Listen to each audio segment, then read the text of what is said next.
Samahan nyo ako guys sa isa na namang adventure natin dito sa Tondo kung saan pupuntahan at titikman natin ng Mexican food dito sa Mexi Tondo. At tignan nyo naman guys, napakalinis dito at wala nang pila-pila, o order ka na lang. At napakamura pa.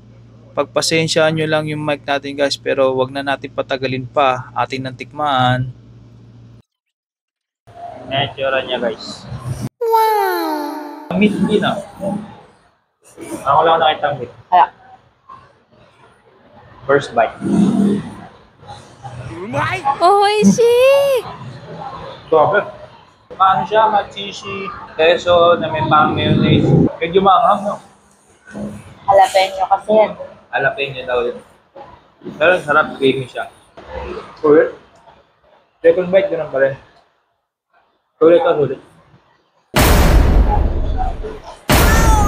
Medyo malakas yung tipan mo, ano? Jalapeno. Tinanok tayo bigla lang.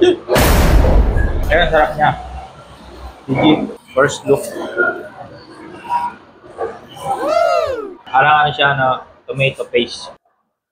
Yummy! Kamatis na dinurog. Tapos nilagyan ng binudburan ng sili na binupit-upit. Siling labuyo. Yan naman guys. Solid. Solid yan. Wala nakukuha. Yan. First bite.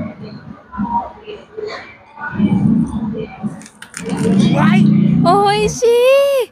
Grabe na dinig niya. Crunchy siya. Mas masama agad yung parang yung shawarma taste niya. Solid guys.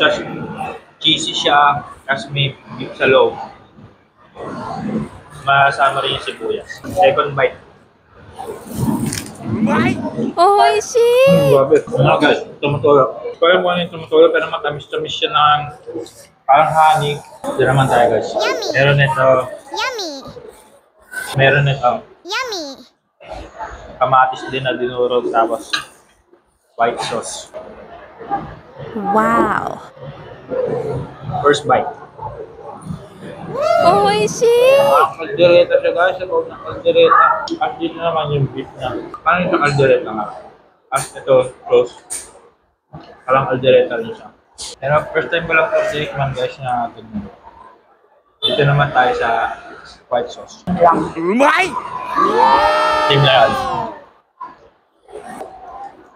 Yummy! Sarap siya, creamy. Kalamis na miss.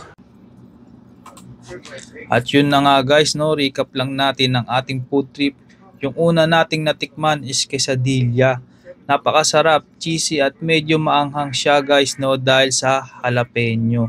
Sumunod naman yung taco, grabe guys, napakalutong. Dinig nyo naman, solid yung crunch natin. At lasa siyang shawarma. At last but not the least, yung ating birria tacos, grabe guys. Parang light siya na kaldereta. At bagay na bagay sa kanya yung kanyang sauce. At syempre yung white sauce at yung tomato sauce na din. At dyan na nagtatapos ang adventure natin sa Mexi Tondo guys, no. Kung nagustuhan nyo ang ating adventure ngayong araw guys, please like and share. And follow na din kayo guys para sa susunod nating adventure. Yun lang. Maraming salamat. Paalam.